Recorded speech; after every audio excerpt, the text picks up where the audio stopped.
নমস্কার, people's voice নিউজে আপনাদের সবাইকে স্বাগত।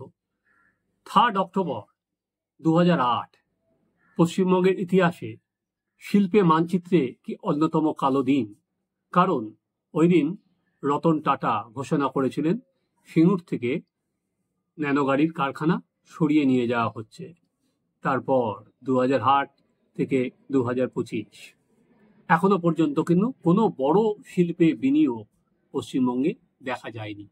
আজ আমরা এই প্রসঙ্গেই আলোচনার জন্য নিয়ে এসেছি যে আজ এবং আগামীকাল নিউ টাউনে আবার শুরু হচ্ছে বিশ্ব বাণিজ্য বঙ্গ সম্মেলন, অর্থাৎ BGBS।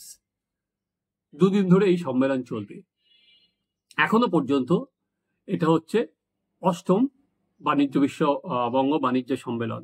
গত 7টা সম্মেলনে রাজ্য সরকারের যে হিসেব, বিনিয়োগের প্রস্তাবের হিসেব, সেটা হচ্ছে 19.51 লক্ষ কোটি টাকা। হ্যাঁ, 19.51 লক্ষ কোটি টাকা রাজ্য সরকার ঘোষণা করেছিল। এখানে বিনিয়োগের প্রস্তাব এসেছে এবং মৌ সাইন হয়েছে, নানা রকমের মেমোরেন্ডাম অফ আন্ডারস্ট্যান্ডিং সই হয়েছে। কিন্তু কার্যক্ষেত্রে সেটা বাস্তবের মাটিতে তার প্রতিফলন কিভাবে এলো, কতটা এলো, সেই পর্যন্ত কিন্তু সাধারণ মানুষ মধ্যে প্রচুর ধোঁয়াশা আছে। পাবলিক কিন্তু ঠিক জানে না যে এই যে প্রস্তাব আর এই যে কটা কলকারখানায় ধোঁয়া উঠলো, কত কর্মসংস্থান হলো, সেটা পুরোটাই কিন্তু একেবারে ধোঁয়াশায় ভর্তি। তো 7ম সম্মেলন চলে যাওয়ার পরেও 8ম সম্মেলনে দোরগোড়ায় দাঁড়িয়েও কিন্তু ওই জিনিস প্রশ্নটা থেকেই যাচ্ছে যে এই সম্মেলনের নেট লাভ কি? শুধু বিনিয়োগের প্রস্তাব, নাকি কলকারখানা থেকে ধোঁয়া উঠবে, বা এখানকার ছেলেমেয়েরা চাকরি পাবে, তাদের আর বাইরে যেতে হবে না?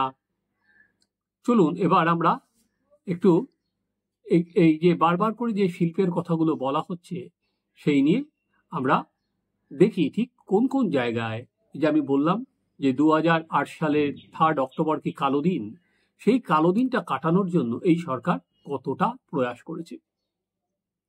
এখনো পর্যন্ত আপনারা দেখবেন শিল্পের সব থেকে বড় যে সমস্যা সেটা হচ্ছে জমি। কারণ আমাদের এখানে জমিগুলো কিন্তু খুব ছোট ছোট আকারে ভাগ হয়ে গেছে। ফলে এই রাজ্য সরকার, তাদের নীতি হলো তারা জমি অধিগ্রহণ করবে না। তার ফলে একাধিক আমরা দেখতে পাচ্ছি যে কেন্দ্রীয় প্রকল্প সেটাও জমি জটে আটকে গেছে। কোনটা রেল প্রকল্প, কোনটা রাস্তার প্রকল্প, এমনকি যে কাঁটা তারের বেড়া দেওয়া হবে সীমান্তে, সেই সীমান্তে কাঁটা তারের বেড়ার কাজও কিন্তু হয়নি। আমরা আজকে বুধবার মঙ্গলবার দিন দেখলাম, সেখানে মন্ত্রিসভায় সিদ্ধান্ত হয়েছে যে কিছু জমি তাদের সীমান্ত এলাকায় ছাড়া হবে, BSF কে দিয়ে দেওয়া হবে।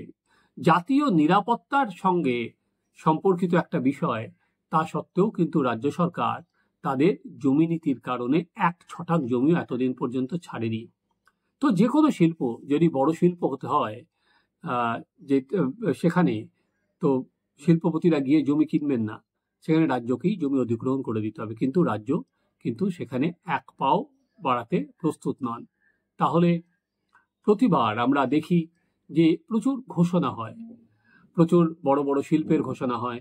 যেমন গতবার BGBS আমরা দেখেছিলাম, আর কি যে লাস্ট যে বছর হলো, সেখানে বলা হলো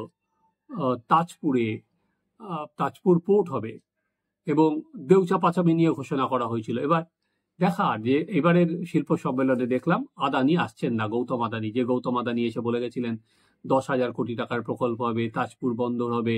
এবার কিন্তু আদানিই নেই। ফলে তাজপুর বন্দর নিয়ে রাজ্য সরকার ঠিক কি ঘোষণা করে সেটা কিন্তু যথেষ্ট গুরুত্বপূর্ণ একেবারেই।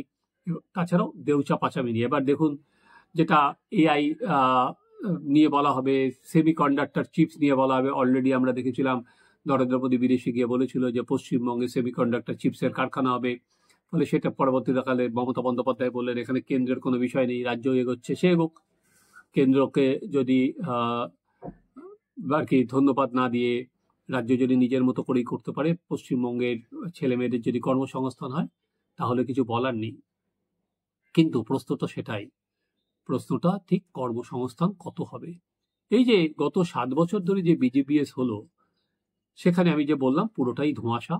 ঠিক কত পরিমাণ বিনিয়োগ বাস্তবের মাটিতে হলো, তার ফলে কত কর্মসংস্থান এলো আর কি সেক্টর ওয়াইজ, যে এই সেক্টরে ধরা যান খাদ্য প্রক্রিয়াকরণ শিল্পে এত, তথ্য প্রযুক্তিতে এত, বা অন্যান্য ক্ষেত্রে কত, সেগুলো যদি ভেঙে ভেঙে করে দেয়া হতো তাহলে আমাদেরও বুঝতে সুবিধা হতো, আমরাও বিলিয়ে নিতে পারতাম। দেখুন, আমরা তো সবাই চাই কর্মসংস্থান হোক, কিন্তু সেই কর্মসংস্থানের যদি সরকারি ঘোষণা অনুযায়ী যদি এত বিনিয়োগই হয়, যদি পশ্চিমবঙ্গে শিল্পের বা জোয়ার হয়, তাহলে আমাদের ছেলেমেয়েগুলোকে এখনো কেন বাইরে চলে যেতে হয়?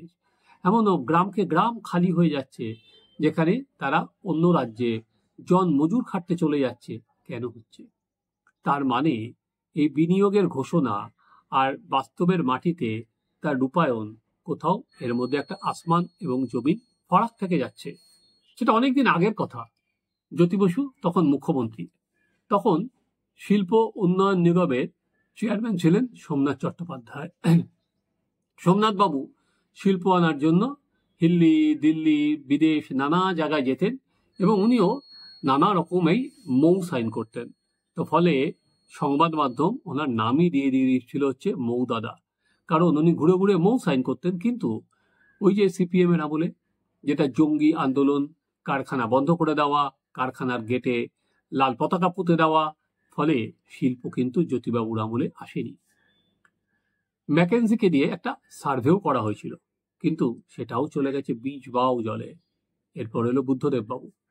বুদ্ধদেব চার চেষ্টা করেছিলেন সিঙ্গুরে কারখানা করার, ন্যানো কারখানা করার, কিন্তু সেটা উনি স্বপ্ন দেখেছিলেন, কিন্তু স্বপ্নকে বাস্তবের মাটিতে নামিয়ে আনতে পারেননি।